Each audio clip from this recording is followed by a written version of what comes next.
If you get pain in your lower back from sitting too long, from driving too long, yet you have a nice upright posture, you're not hunched over like this, and when you get up from sitting, you might feel a lot of pressure, a lot of pinching, a lot of pain down in the low back, I want you to do a side check in the mirror.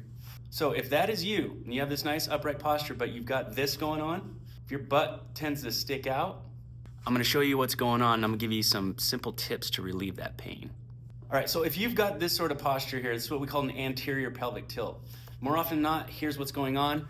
You have weaker lower abdominals than you have spinal erectors. So your spinal erectors are in this shortened, constantly on position, and that is stretching out your lower abdominals. Now, weakness in the lower abdominals could be a lot of things, just not training them. Maybe you had a child that in that pregnancy extended out your belly muscles and weakened them, and you never got to go through some sort of therapy or rehab.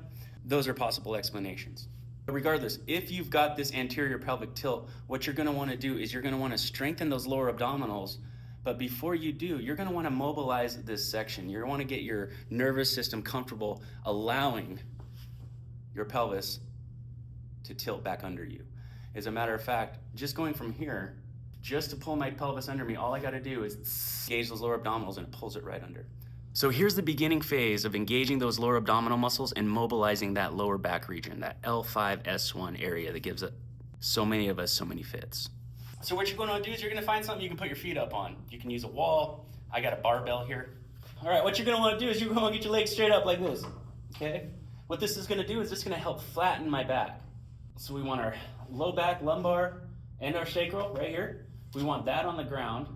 Now, if you've got this anterior pelvic tilt, you might feel this gap between your back and the floor.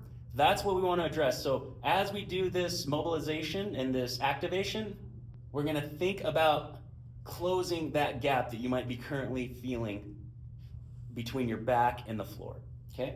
So get my legs up.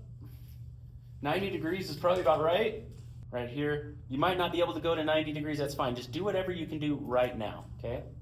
So as I'm in this position, I'm tuning into my lumbar erectors and I'm just sensing their tightness. And I'm also tuning into my lower abdominal muscles right down here and sense their current level of strength. What that's gonna do, that's gonna give you biofeedback on the length-tension relationship between the front and the back of the body. So in this particular case, if you got the anterior pelvic tilt, the back of your body is gonna be shorter and tighter, and the front of your body, the lower abdominals, is gonna be longer and weaker, okay? So to do this, all we do, breathe in with your belly, and as I exhale, I make an S sound. What that S sound does, that engages the inner unit core, the transverse abdominis. That's the muscle that tucks the pelvis back underneath. And you have the help of gravity. Since I'm laying on my back, I've got all the weight of my organs and my torso pushing my back down towards the floor. As I engage the opposite side muscle group, that's gonna help you mobilize that section.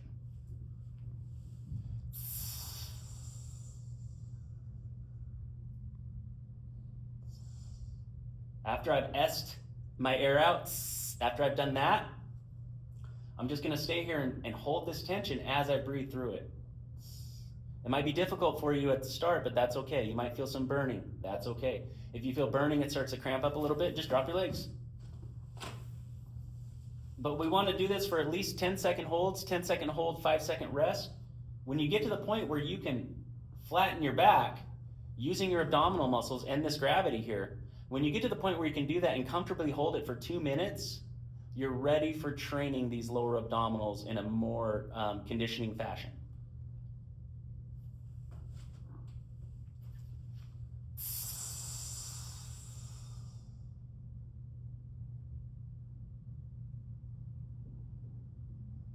Release. Count of 5. Go again.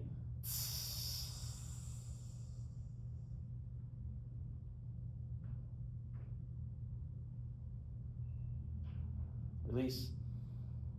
Count of 5. Go again.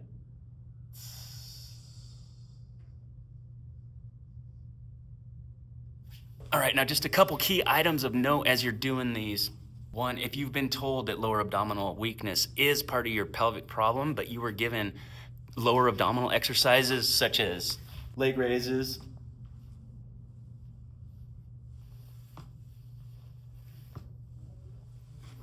something like that, without doing something like we just showed you, where you're toning and conditioning the lower abdominal muscles as you mobilize the other side. Exercises like the ones I just demonstrated with the leg raises, those are gonna make it worse. Why?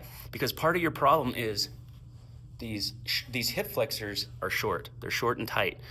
And if you don't have the ability to mobilize the back half of your body while strengthening and engaging those lower abdominals, those type of exercises are only going to work your hip flexors for the most part. And those hip flexors, well, they'll gain strength, which you need, but they will also shorten up again. Now those hip flexors are tied into your lumbar spine, they connect at each segment of the lumbar spine, L1 through 5.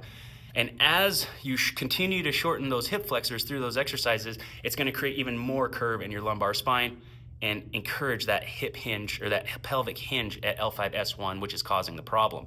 So a really good remedy for that is to just stretch those out in a very safe way. Again, allow gravity to help you. So what we're gonna do is we're gonna start out laying flat. I'm gonna engage my cervical muscles. And I'm just gonna go here, and I don't wanna get too much of this going on. What I wanna do is I wanna pull my body forward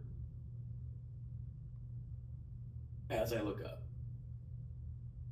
And then, once I do that, I can go into a regular hip flexor stretch, something like this. And we start this stretch and continue this stretch with the ears over the shoulders, over the hips, over the knees. So this nice stacked position. Once I get here, I maintain the relationship between the hips, shoulders, and ears, and I just move forward.